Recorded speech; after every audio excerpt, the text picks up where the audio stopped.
কেমন আছেন সবাই?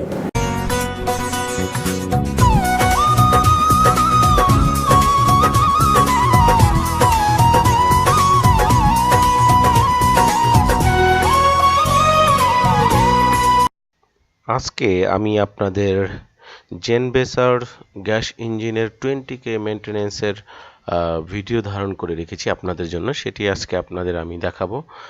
জেনবেসার গ্যাস ইঞ্জিন বাংলাদেশের অন্যতম একটি গ্যাস জেনারেটর, যারা বাংলাদেশের পাওয়ার সেক্টরে ভালো ভূমিকা রেখে চলছেন।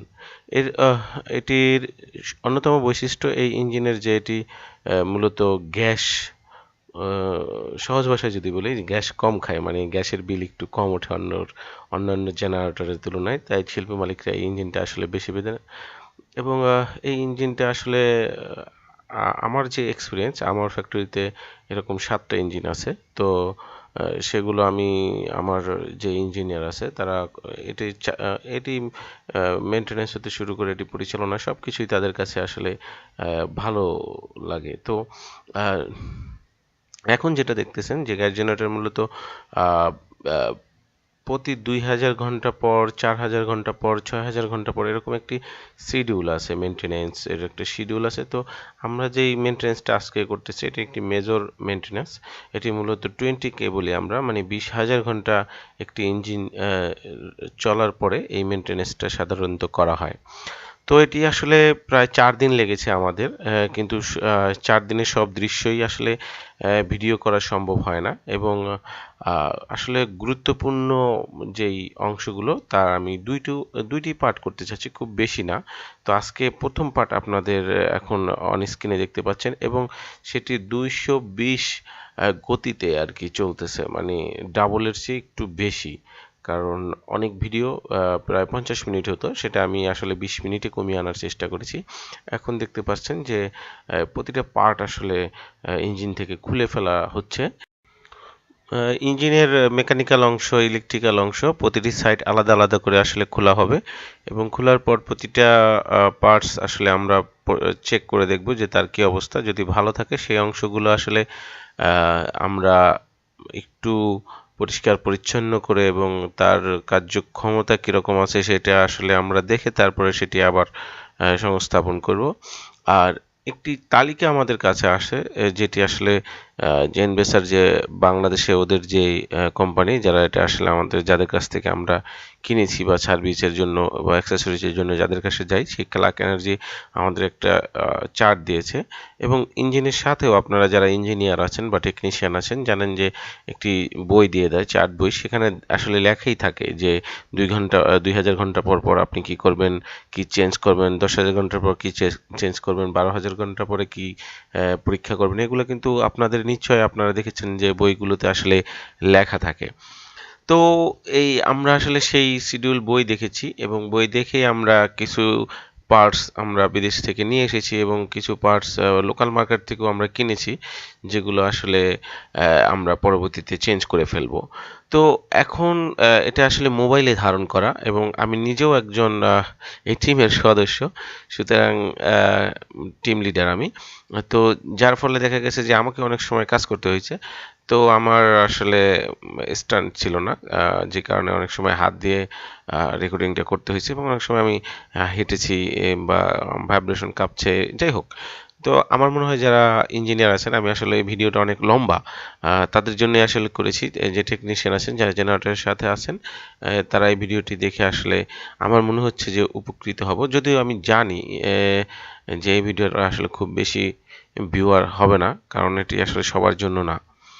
তো কথা বলবো তার আগে আসলে কাজ দেখি।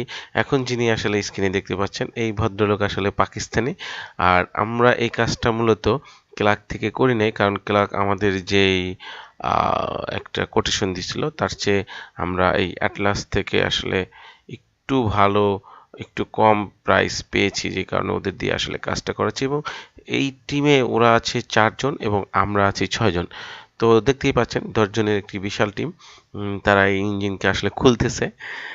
আমার কাছে ভালো লাগতেছে দেখে, আপনাদের কাছে নিশ্চয় ভালো লাগবে।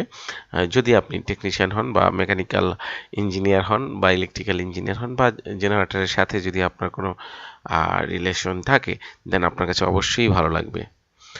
তো এই ভিডিওর আমি আর বেশিক্ষণ কথা বলতে চাচ্ছি না, আমি চাচ্ছি আপনারা কাজটি দেখেন, আর 20,000 ঘন্টা পরে ইঞ্জিনের কি কি করবেন সেটি এখান থেকে দেখবেন, এবং এই পার্টটি দেখার পরে দ্বিতীয় পার্টটি দেখবেন। আর যদি কোনো কিছু জানার থাকে, ইঞ্জিনিয়ারিং কোনো কিছু বোঝার থাকে, বা যে কোনো ব্যাপারে যদি আপনার কোনো এক্সপিরিয়েন্স বা শেয়ার করতে চান বা কোনো প্রশ্ন আমাদের করতে চান, তাহলে করতে পারেন। আমি জানিয়ে রাখি, আমি আসলে মূলত মেকানিক্যাল থেকে একটি গভর্নমেন্ট পলিটেকনিক থেকে ডিপ্লোমা পাশ করেছিলাম 2001 সালে, এবং তার পরবর্তীতে আমি একটি বেসরকারি বিশ্ববিদ্যালয় থেকে ইলেকট্রিক্যালে বিএসসি ইঞ্জিনিয়ারিং করছি। তো যাই হোক, এটা বলার উদ্দেশ্যে এখানে কোনো দরকার নেই, কথা আসলে তাই বললাম। আর এখন দেখতে পাচ্ছেন কিভাবে পার্ট আসলে খুলে নিয়ে যাচ্ছে লোকজন। ফরওয়ার্ড না করতে পারলে মনে হয় ভালো হইতো, আপনারা দেখে মজা পাইতেন একটু বেশি, কিন্তু বড় ভিডিও হয়ে যায়। তো যাই হোক, আমার এই চ্যানেলটি অবশ্যই সাবস্ক্রাইব করে রাখবেন এবং শেয়ার করে রাখবেন ভিডিওগুলো, যাতে আপনি পরবর্তীতে দেখতে পারেন। আর আমি এই চ্যানেলটার বাইরেও আমার আরেকটা চ্যানেল আছে, এম ওবায়দুর রহমান নামের, সেটিও আপনারা দেখতে পারেন। সেখানে মূলত আমি আসলে সরাসরি কথা বলি বিভিন্ন ব্যাপারে। আর হ্যাঁ,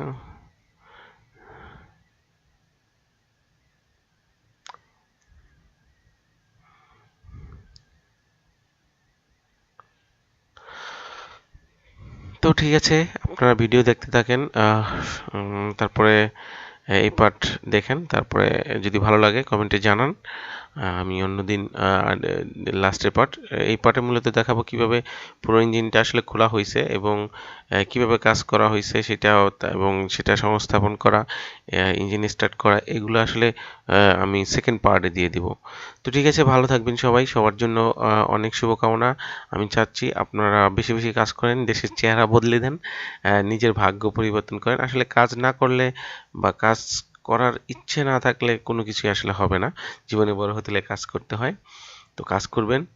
আর টেকনিক্যাল মানুষ আসলে কাজকে ভালোবেসেই কাজ করেন, এবং আমি মনে করি আমরা ইঞ্জিনিয়ার, আমরা টেকনিশিয়ান বা ইলেকট্রিশিয়ান আমরা না থাকলে এই দেশে আসলে শিল্পায়ন হতো না।